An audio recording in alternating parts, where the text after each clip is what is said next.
Dan kita masuk dalam segmen Ulama Menjawab, di mana kami akan membacakan pertanyaan-pertanyaan yang sudah masuk lewat Instagram kami @damai_TV1.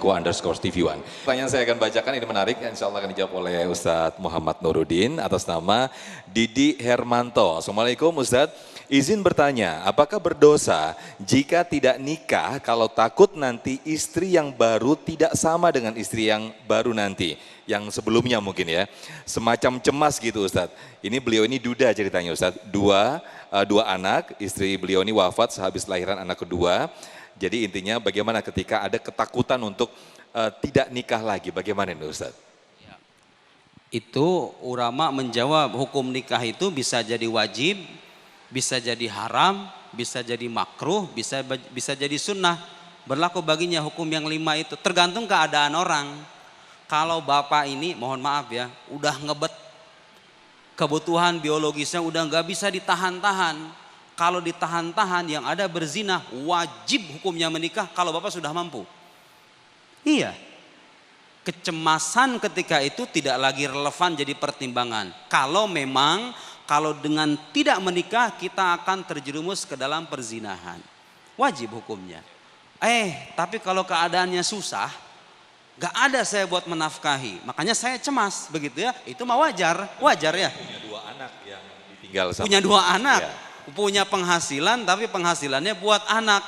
Dan kita merasa khawatir kalau kita jadi suami, jangan-jangan tidak bisa menafkahi istri, gak jadi masalah.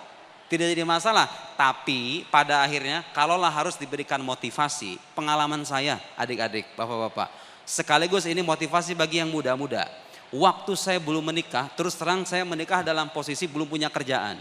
Saya status sebagai mahasiswa S2 di Al-Azhar, belum punya pekerjaan tetap. Tapi mertua saya nerima saya. Karena saya memang cinta dengan ilmu, cinta dengan buku. Subhanallah. Dulu sebelum menikah, saya cuma ngarang 1 buku.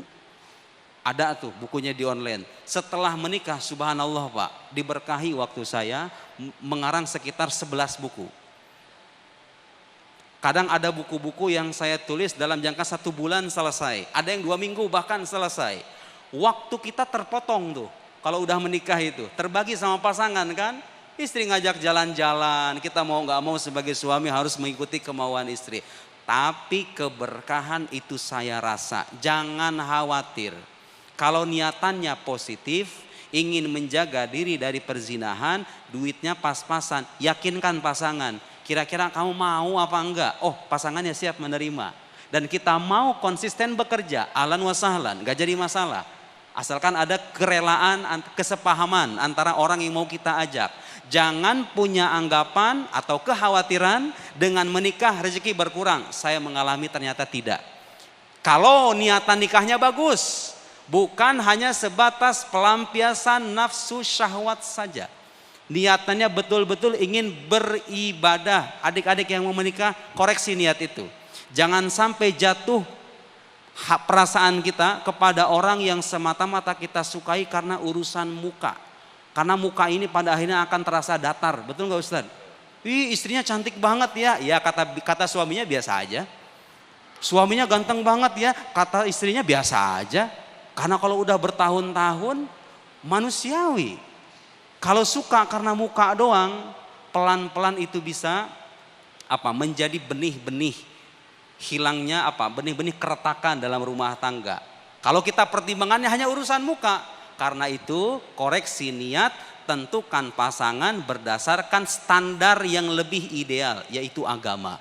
Sesuai dengan nasihat Nabi Sallallahu Alaihi Wasallam, fadfar bidzatiddin, bagi bapak ini nih yang mau menikah, fadfar bidzatiddin taribat yadak. Cari yang agamanya bagus, kamu akan beruntung. Selesai. Masya Allah, terima kasih Ustadz Muhammad Nuruddin dan juga Ustadz Riza Muhammad yang telah memberikan tausiah di siang hari ini. Mudah-mudahan menambah wawasan dan juga pelajaran hikmah bagi kehidupan kita, khususnya kehidupan rumah tangga kita untuk bersama-sama menuju surganya. Amin, amin, ya rabbal alamin. Tetaplah bersama kami dalam Damai Indonesiaku.